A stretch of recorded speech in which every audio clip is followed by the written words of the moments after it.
Hello, the goal in the video today is to recreate this logic diagram. And we're going to start off by actually deleting what we have here. To delete what we have, I'm going to start off at the top left and just drag my mouse.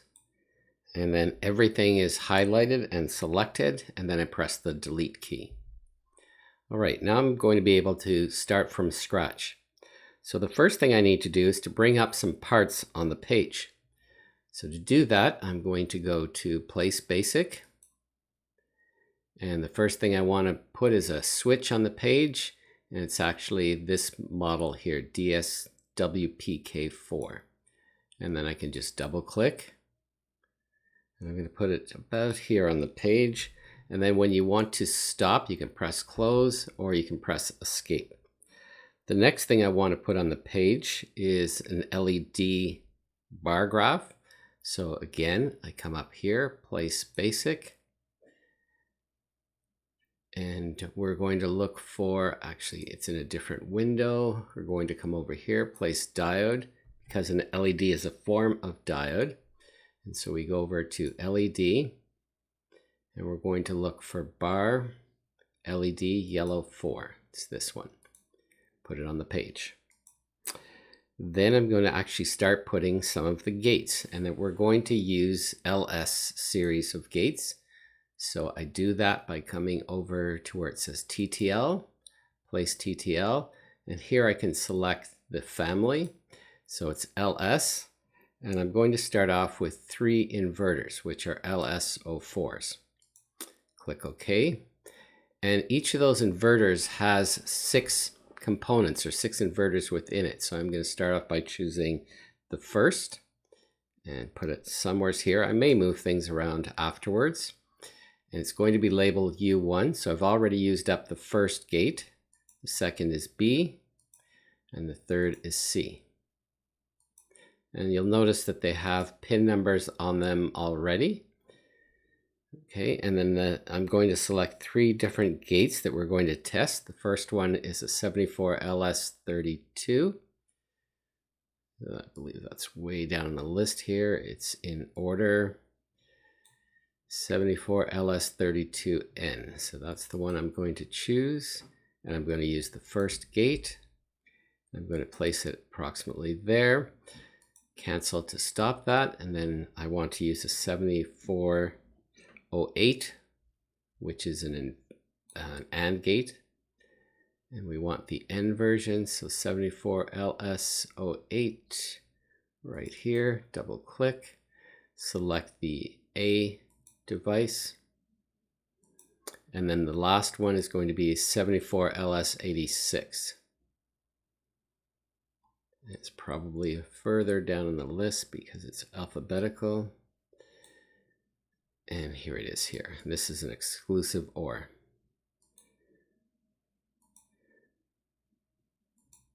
Okay, and we've placed all those devices on the page. So that's kind of the first section. Now I will add the resistors and the power. So to do that, I go up to Place Basic. There will be a resistor tab. And I want to make sure that I'm selecting 470 ohms. That's the current limiting resistor. And then you click OK. And I want these resistors to be approximately in this position. And I need 3 of them. So that's 1, 2, and 3. And then I need 2 more resistors, but these ones are going to be 4.7K. So just change that text, make sure you put the letter K, and then OK to that. And they're going to be required over in this area. And I need 2 of them, but they need to be flipped 90 degrees. So I click on the device, right click the mouse, and go to rotate 90 degrees clockwise. Same thing for this one. And now I have 2 resistors, but I'm going to move them over a little bit. Okay, and then the next thing that you can do is to zoom in a little bit, and we're just going to make sure that all of the components are lined up. So I just rotate the mouse wheel, And if you want to turn the grid on and off, it's under View and Grid. You can turn it off, and I do when I want to print, or View and then turn the grid on. It's very useful to make sure that you have this pin, lined up with this one and so on. So I think they are all lined up. So the next thing I want to do is to add the power. So you will come over to this tab, and we're going to add the digital ground first. I'm going to place it approximately here. And this is just telling you that the hidden pins for the power of the ICs need to be connected to this network. And then just select OK. And then close. I think that's the only ground that we need. But a second power is required for the VCC. Just come down here, click OK. And we're going to need one for the pull-up resistors, and also one more up here, but I'm going to move it around and then escape to get out of there. Okay. Now we're going to reposition some of the parts and connect the wires. So I know I want the resistors to be approximately over in this area. And I'm just going to drag those. I'm trying to get them lined up as well. Just makes it a little bit neater. I want the VCC to be near the top. And for here, I need to have the VCC up a little bit higher. These two resistors are probably okay. And I'm going to bring this switch up a little bit. I want to connect the ground. And I'm actually going to connect all 4 of those inputs. So I believe I have those about where I want them. So let's join some of the points. Sometimes that opens up. And actually, I'm going to move these resistors up a little bit because I want the LED to be a little bit further up. And I can group these together and actually move them all down a bit. I think that's about where I want them. So I'm going to connect this output to this LED, this one to here. Okay, and then I'm going to connect each resistor, current limiting.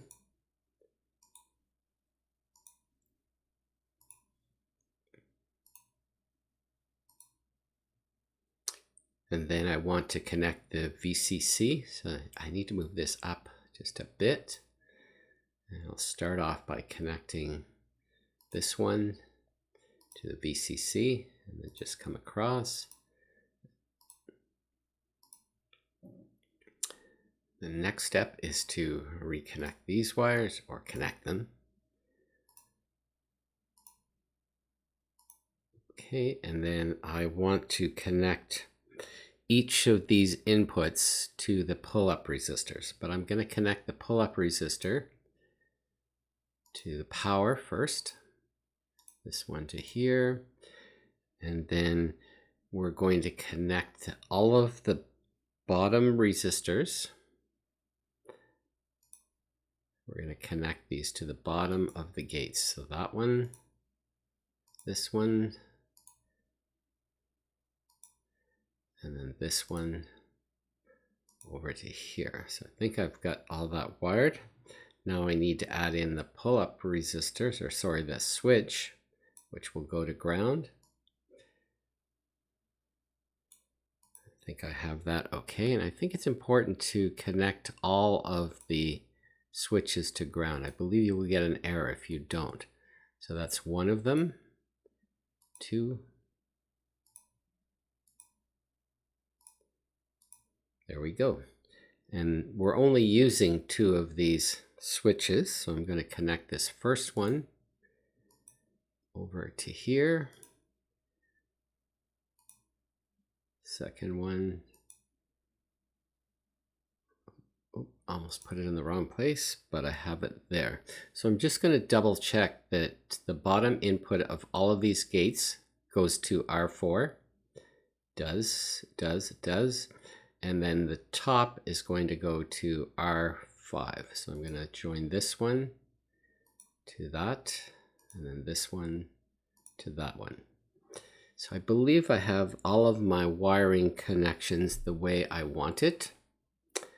So the next step is to add some of the logic indicators. Now let's add the logic probes and try the simulation. So the first thing I'm going to do is to come up to Place, Probe, and it's a digital probe. And I'm going to place it at this point, but I'm going to make a slight modification. This is called a reference designator, and it gets in the way a little bit. So I just right click on that, go to Properties, and then General, and it says Hide Reference Designator. The other thing I want to modify is to change the high and low voltage levels. So I'm going to make this 2.4 for a logic high and 0.8 for a logic low. And then select Apply, OK. And so now you can see that it's just showing the probe. So now I'm going to go over to select it and then do copy, and then I'm going to paste it in many different areas. So here's the first, and I can go to place. Sorry, that's not what I wanted to do. Paste. I'm going to paste one here, and I'm going to paste one at each of these points. And I think if I just do Control V, I'll be able to paste it many points. So I'm going to use Control V on the keyboard. Place another one, Control V.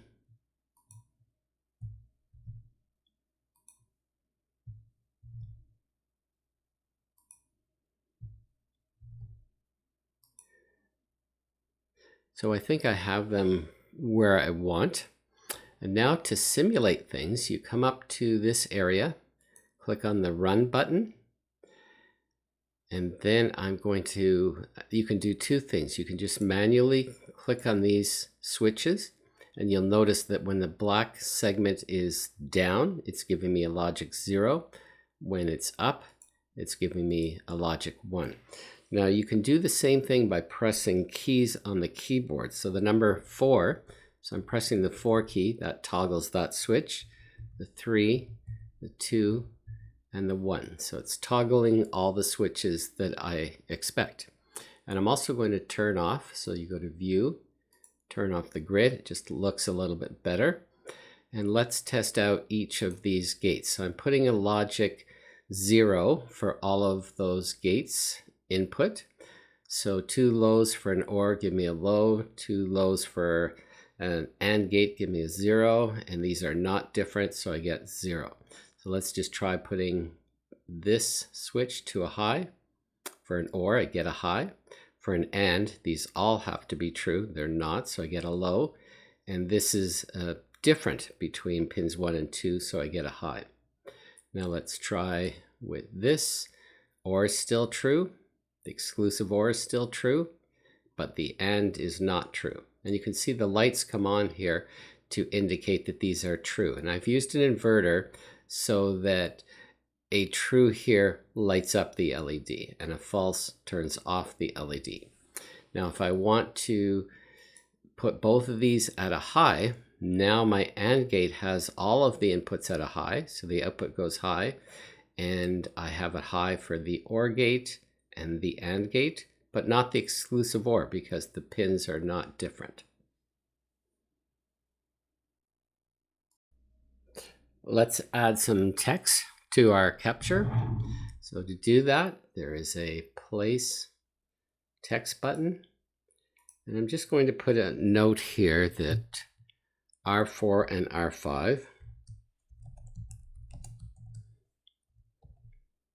are pull-up resistors.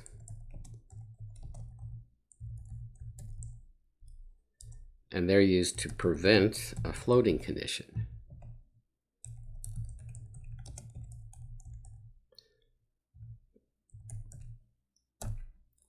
Okay, and if I want to change the font size or the color, I can do that here. So if I select everything and I want it a little bit smaller, that will do it. If I want to change the color, you can go to pen color, and let's say I make it purple. And the other thing I can do is select it and do a copy and then a paste, because I want to put another message up here that R1 to R3 are current limiting resistors.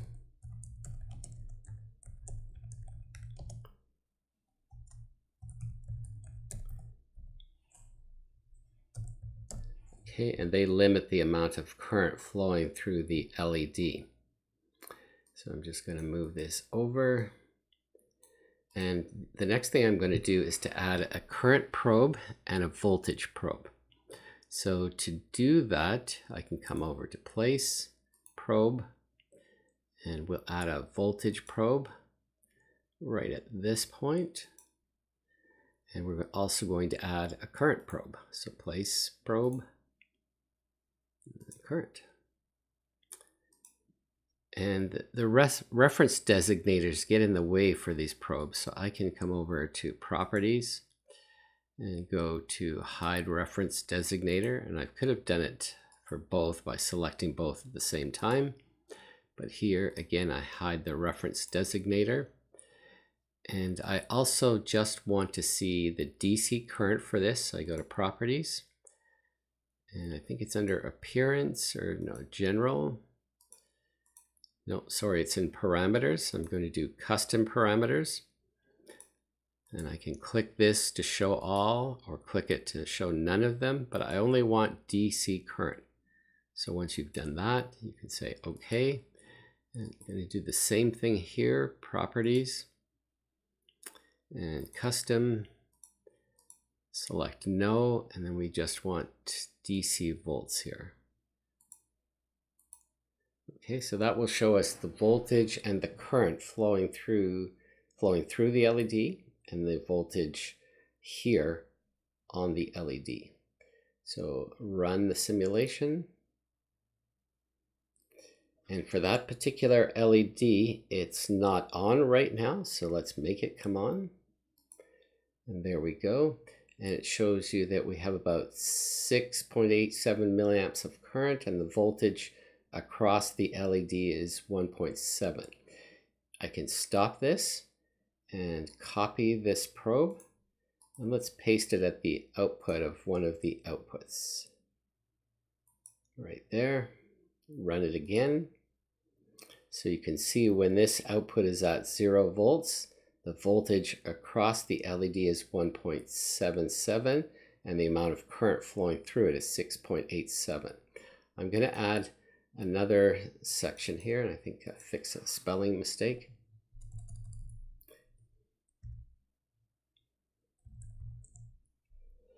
So that the current is going to be equal to the 5 volts minus the 1.77 volts. Let's put that in brackets. Divided by the current limiting resistor, which is 470, and that gives me about 6.9 milliamps, just rounding it off.